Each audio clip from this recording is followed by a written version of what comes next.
Pocas horas para que Estados Unidos levante las restricciones fronterizas decretadas durante la pandemia, una medida que para muchos alterará significativamente la política migratoria de varios años en ese país, mientras crece la amenaza de que se desate un caos.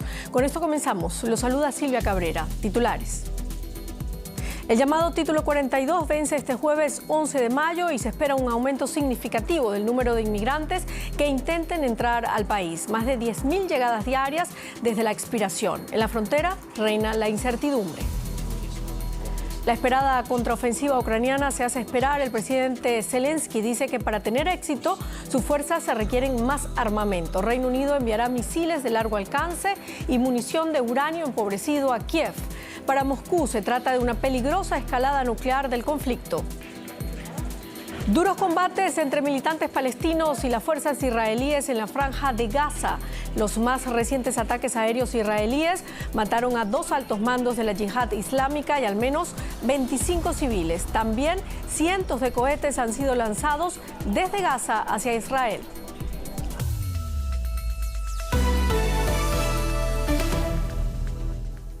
Esta noche a las 12 expira el famoso Título 42. Esta política de salud pública estadounidense permitía expulsar a inmigrantes indocumentados de forma expedita en el marco de la pandemia de la COVID-19. Las comunidades fronterizas a lo largo de la frontera entre Estados Unidos y México se preparan para una mayor afluencia de migrantes. Alrededor de 1.000 oficiales de asilo fueron enviados ya a la patrulla fronteriza y a los centros de detención de migrantes para ayudar a examinar las solicitudes de asilo.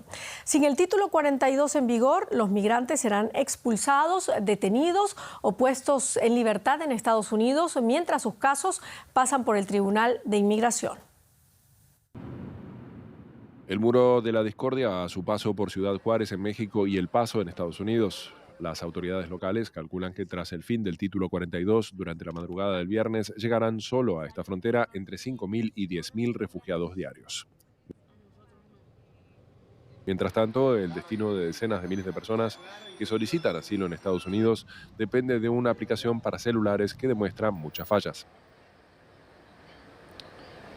La aplicación no ha estado funcionando en el momento así correctamente, que uno se mete y le den a uno, como quien dice, para la cuestión de la cita.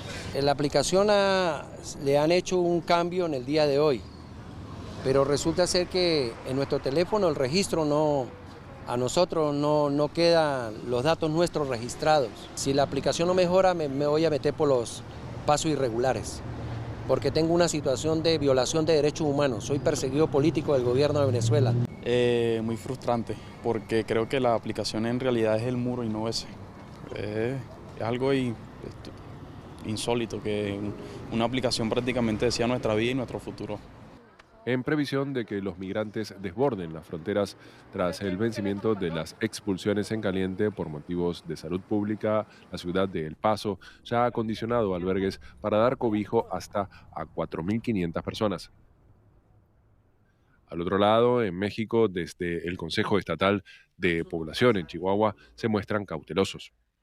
El gobierno de los Estados Unidos no ha abierto las puertas, que está vigente el Título 8, que es el procedimiento administrativo migratorio ordinario que tiene por objeto regresarlos a su país de origen. Solo en 2022, más de 248.000 personas se encontraron en tránsito desde diferentes países de Centroamérica y más al sur en su camino hacia Estados Unidos. A partir del viernes, los migrantes que soliciten la entrada a Estados Unidos de forma regular deberán registrar su nombre, fecha de nacimiento, datos de sus documentos de viaje y subir una fotografía a la app CBP One. Y vamos ahora de inmediato a El Paso, Texas. Allí se encuentra nuestra corresponsal Carolina Chimoy. Carolina, Estados Unidos refuerza su frontera sur con unos 24.000 agentes fronterizos, mientras la frontera de México sigue siendo porosa. ¿Qué observas desde allí? ¿Cuál es la situación donde estás en este momento? Silvia, cuando llegamos a El Paso, las calles estaban llenas de carpas, muchos migrantes que ya no conseguían sitio en los albergues para refugiados, estaban campando en las calles. Sin embargo, ahora estas calles están vacías y es que muchos de ellos obtuvieron su primera cita ante la Corte, se entregaron ante la Policía Fronteriza y obtuvieron esta cita en otros estados, es decir, se han ido del Paso, se han ido de Texas, pero muchos otros continúan también en los albergues que están muy llenos. De alguna manera se siente como la calma antes de la tormenta, que es cuando el título 42 expira. Bueno, ¿y qué sigue para esa gente que está esperando cruzar la frontera y alcanzar finalmente el sueño americano después de que expire este título 42? ¿Cómo están los ánimos allí?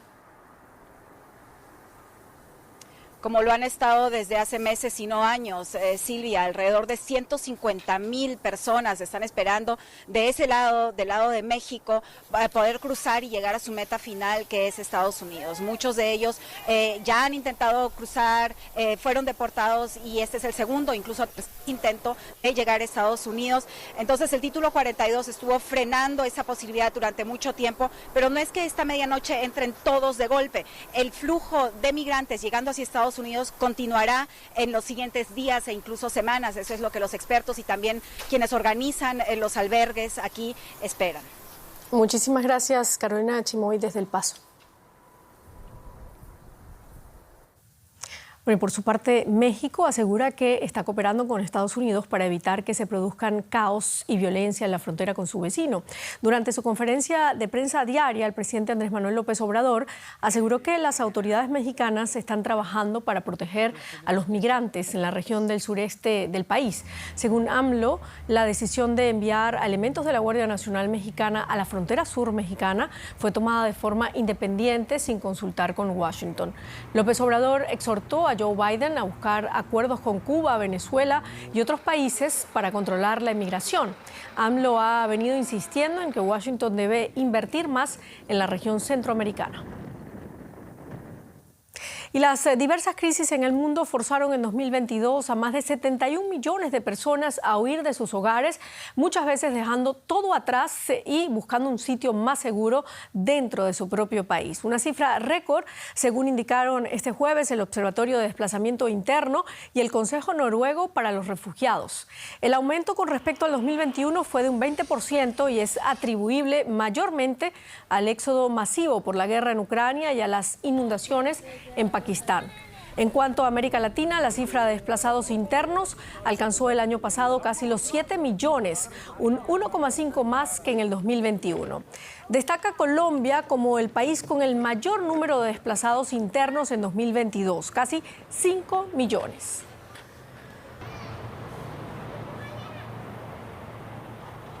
Colombia es el cuarto país con mayor número de desplazados internos después de Siria, Ucrania y la República del Congo, respectivamente. Vamos de inmediato a Bogotá, Colombia. Ampliamos con la periodista Alexandra Correa. Alexandra, ahí te tenemos, Alexandra, te saludo. Sabemos que Colombia tiene el conflicto armado más antiguo de América y la mayor cifra de desplazados por este motivo. ¿Qué más detalla este informe sobre el país? Hola Silvia, a todos los televidentes, el informe detalla que Colombia sufrió en 2022 hasta 339,000 nuevos desplazamientos forzados por violencia armada. Este país tiene hoy 7 conflictos armados internos según el Comité Internacional de la Cruz Roja, Silvia. Entre estos se cuenta, por ejemplo, el enfrentamiento del ELN, la guerrilla más grande que aún tiene el país, contra el Estado colombiano, hoy en mesa de diálogos en Cuba. También el ELN se enfrenta contra autodefensas, más conocidas como paramilitarismo, es decir, ejércitos privados al servicio del narcotráfico. Se enfrentan también las antiguas FARC, que no firmaron el acuerdo de paz en 2016 contra otro grupo de disidencias, también FARC, conocido como Marquetalia, y a su vez el Estado colombiano se enfrenta a otros grupos más, lo que agrava y vuelve más compleja la situación de desplazamiento forzado interno a causa, entre otros factores, Silvia, por la economía ilícita, entre la que contamos el narcotráfico, la minería ilegal, el contrabando, la extorsión y otros delitos que amenazan afectan a las poblaciones, a los líderes sociales, a los defensores de derechos humanos, de medio ambiente. Además, ese desplazamiento, Silvia, incluye la huida de familias para evitar el reclutamiento forzado de niños, niños y adolescentes. Esa cifra de desplazamiento junto a la de 2021 son las cifras más elevadas en una década aquí en Colombia. El informe subraya además que buena parte de esos desplazamientos, Silvia, se produjeron en la primera mitad del año pasado. Alexandra, tras la firma del acuerdo de paz con la FARC, han proliferado en los últimos años las actividades de grupos armados no estatales, disidencias de la exguerrilla y organizaciones criminales. ¿Qué tan factible es entonces la paz total que busca Petro para evitar más desplazamientos internos en el país? Sí, Silvia, el acuerdo de paz de 2016 con las FARC tuvo problemas de posconflicto porque el Estado no ocupó de inmediato los espacios que dejó el grupo guerrillero cuando entregó las armas. Además, el Estado cumplió mínimamente los acuerdos alcanzados en medio de una desfinanciación a causa, entre otros aspectos, de la caída, por ejemplo, de los precios del petróleo, a causa de la pandemia y la falta de voluntad política en el cambio de gobierno en 2018, cuando asume Iván Duque y su partido político Centro Democrático, grandes detractores de ese acuerdo tal y como salió de Cuba. Hoy incluso el gobierno del presidente actual, Gustavo Petro, de izquierda, está viendo la situación agravada por falta de esos recursos. Sin embargo, Silvia, la dinámica de estas nuevas negociaciones que estaría buscando Petro para alcanzar una paz total han cambiado al ser este presidente de izquierda y exguerrillero, lo que genera un ambiente de más confianza, si lo podemos decir así, entre los grupos armados o alzados en armas como el ELN o el Clan del Golfo. Sin embargo, la complejidad del conflicto es tan grande que no puede haber paz total sin presencia de Estado en los territorios, traducido en oportunidades, en salud, en educación, en infraestructura y alternativas para sobrevivir, Silvia, fuera de la coca, en el caso de miles de campesinos colombianos. Muchísimas gracias, Alexandra Correa, desde Bogotá, Colombia. Vamos con otros temas. El presidente de Ucrania, Volodymyr Zelensky, admitió este jueves que su país necesita más tiempo para lanzar una contraofensiva contra las fuerzas rusas. Unas declaraciones que llegan justo cuando el Kremlin reconoce grandes dificultades en el frente. Paralelamente, Reino Unido anunció que suministrará a Kiev misiles de crucero Storm Shadow. Estos misiles cuentan con un radio de acción muy superior a las armas de este tipo con las que contaba Ucrania hasta ahora. Gracias a su alcance de más de 250 kilómetros, el ejército ucraniano podrá bombardear objetivos muy alejados de la línea del frente e incluso alcanzar territorio ruso. Reino Unido suministrará a Ucrania también proyectiles de uranio empobrecido. Moscú ha acogido de manera muy negativa el anuncio británico y ya ha asegurado que tomará decisiones correspondientes al respecto. Cuando Reino Unido anunció que enviaría sus tanques Challenger 2 a Ucrania, Rusia dijo que esto contribuía a la escalada en el conflicto. Hoy se ha sabido que el Reino Unido, en palabras de su viceministro de Defensa, no solo anunciaba el suministro de tanques a Ucrania, sino también de munición con uranio empobrecido. Occidente empieza a utilizar armas con componentes nucleares. El problema de Putin es que esos tanques vienen con proyectiles fabricados con uranio empobrecido. ¿Pero qué es el uranio empobrecido y supone una amenaza nuclear? El uranio empobrecido es un metal derivado del proceso mediante el cual se enriquece el uranio destinado tanto a plantas como a armamento nuclear. Es radiactivo, pero un 40% menos que el uranio natural. Se utiliza en municiones porque es denso y puede penetrar blindajes gruesos, como los de los tanques. Cuando disparas los proyectiles y estos impactan un tanque, el uranio se hace más agudo con el impacto. Atraviesa el blindaje y se inflama. No solo penetra, también causa ignición. Y si estás en ese tanque o en un vehículo de combate de infantería, entonces la radiación es lo último de lo que te preocupas, porque corres el riesgo de morir básicamente quemado si no has muerto ya con el impacto. Las armas de uranio empobrecido se utilizaron en la Guerra del Golfo de 1991, en Kosovo en 1999 y durante la Guerra de Irak en 2003. No están prohibidas por el derecho internacional, pero son controvertidas. Tras la Guerra de Kosovo y Bosnia, medios de comunicación insinuaron una relación entre el uso de munición con uranio empobrecido y una mayor incidencia de cáncer en las tropas de la OTAN, así como en la población civil. Según un informe encargado por la OTAN en 2001, las investigaciones científicas y médicas refutaban los vínculos entre el uranio empobrecido y los efectos negativos para la salud de los que se había informado. Pero el organismo de control nuclear de la ONU sí ve peligros en este armamento. La OIEA afirma que el uranio empobrecido entra en el organismo igual que el uranio natural, por alimentos, agua o aire contaminado. En caso de ingesta elevada, el uranio puede convertirse en un problema químico toxicológico antes que radiológico. En otras palabras, el uranio envenena antes de que se sufran problemas radiológicos. El Departamento de Asuntos de Veteranos de Estados Unidos afirma que el uranio empobrecido es tan tóxico para la salud humana como el uranio natural. Las autoridades tienen un programa de seguimiento para veteranos que han estado expuestos al uranio empobrecido. Aunque los proyectiles de uranio empobrecido se consideran armas convencionales, Putin dijo que, como represalia, estacionaría armas nucleares tácticas rusas en la vecina Bielorrusia. Economía ahora, Rosa Casals, con Japón, ¿no? Economía internacional, podemos decir, Silvia, hoy sí, porque este jueves arrancó en Niigata, Japón, la cumbre de los ministros de Finanzas y gobernadores de bancos centrales de los países del G7.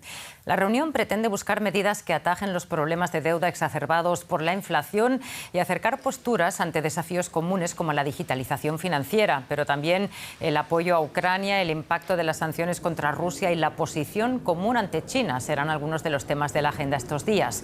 Por lo pronto, el techo de deuda estadounidense ha eclipsado la primera jornada, sobre todo después de que el expresidente Donald Trump dijera el miércoles que tendría que haber suspensión de pagos si no se alcanzan los recortes presupuestarios que buscan los republicanos. Y nos vamos a Nueva York en busca de más detalles. Ana Nieto, muy buenas tardes. Cuéntanos qué es lo que ha dicho la secretaria del Tesoro estadounidense Janet Yellen sobre todo esto. Pues fue a lo primero a lo que se ha referido en su rueda de prensa en Niigata y ha vuelto a hablar de un escenario catastrófico, de un retroceso económico y del socavamiento del liderazgo de Estados Unidos en la economía global. Yellen también ha dicho que es lógico que se pueda plantear, que se pueda cuestionar la capacidad de Estados Unidos para defender su seguridad nacional. Las palabras de Trump en CNN importan porque es el líder de la corriente más extrema en el Congreso y tiene mucha influencia en la mayoría del Partido Republicano y además las encuestas le son favorables. Yellen ha dicho que el escenario que plantea es impensable. El resto del mundo está mirando porque las consecuencias serán globales. La OPEP ya ha dicho que lo considera un riesgo para la economía global y el gobernador del Banco Central de Japón, Kazuo Ueda, ha dicho que este es un tema del que se tiene que hablar en el G7 porque el grupo tiene que estar preparado para las consecuencias que pueda haber en los mercados. Hay que recordar que Japón, seguido de China y de Reino Unido, es el primer inversor en deuda de Estados Unidos. Solo también ha hablado de China. ¿Dónde están las posiciones en este sentido? Yellen, Estados Unidos, quiere una acción coordinada para plantar cara a lo que llaman una acción de coerción económica por parte de China. Es algo que preocupa mucho en un momento en el que ha habido algunos registros de empresas en Pekín, empresas extranjeras, y se han sancionado a otras. Además, Pekín es uno de los mayores prestamistas de naciones emergentes y Yellen ha dicho que hay muchos ejemplos de coerción a naciones que no comparten su visión geoestratégica. Además, Estados Unidos estudia la posibilidad de prohibir inversiones extranjeras en China de alta tecnología, un paso más sobre la prohibición de venta de microprocesadores. Estados Unidos quiere un frente común para que las medidas sean efectivas. Muchísimas gracias, Ana, por estas valoraciones y hasta la próxima. Gracias. Y vemos otras noticias económicas y, de hecho, en relación con lo que nos comentaba nuestra compañera, el Fondo Monetario Internacional advirtió que un potencial default de Estados Unidos tendría graves repercusiones en la economía global. Voceros del organismo expresaron su preocupación ante la falta de consenso entre demócratas y republicanos, quienes deben llegar a un acuerdo político para elevar o suspender el techo de la deuda. El magnate Elon Musk, propietario de Twitter, anunció hoy que una mujer cuya identidad no reveló lo reemplazará como directora ejecutiva de la compañía en un plazo de 6 semanas. Desde que comprara Twitter el pasado octubre por $44.000 millones, Musk ha implementado numerosos cambios que le valieron muchas críticas, incluyendo la pérdida de cuatro quintas partes de su personal, en la mayoría por despidos. Musk, sin embargo, conservará una buena parte de las responsabilidades de la red. En las negociaciones entre Mercosur y la Unión Europea para ratificar el acuerdo de libre comercio, Brasil ha reiterado que las nuevas exigencias medioambientales de Bruselas pueden resultar perjudiciales para el bloque sudamericano. Brasil mantiene conversaciones con Argentina, Uruguay y Paraguay para presentar una contrapropuesta y alcanzar un acuerdo con Bruselas. Y este jueves Alemania dio luz verde a la empresa estatal china COSCO para que adquiera casi una cuarta parte de una terminal de contenedores del mayor puerto alemán, el de Hamburgo. En un principio, COSCO había solicitado una participación del 35%, lo que provocó protestas por temor a que China tuviera demasiada influencia en las infraestructuras de transporte alemanas y europeas. El acuerdo actual no permite a COSCO intervenir en la gestión ni en las decisiones estratégicas. La terminal Tolla Ort del puerto de Hamburgo. Un elemento estratégico para el comercio alemán y para sus relaciones con China. El jueves, el gigante naviero chino COSCO recibió la luz verde definitiva del gobierno alemán para adquirir el 24,9% de la terminal. Un tercio de las mercancías que se mueven aquí proceden de China o se dirigen a la República Popular. Tanto para el puerto de Hamburgo como para COSCO, la inversión supone una rica oportunidad de expansión.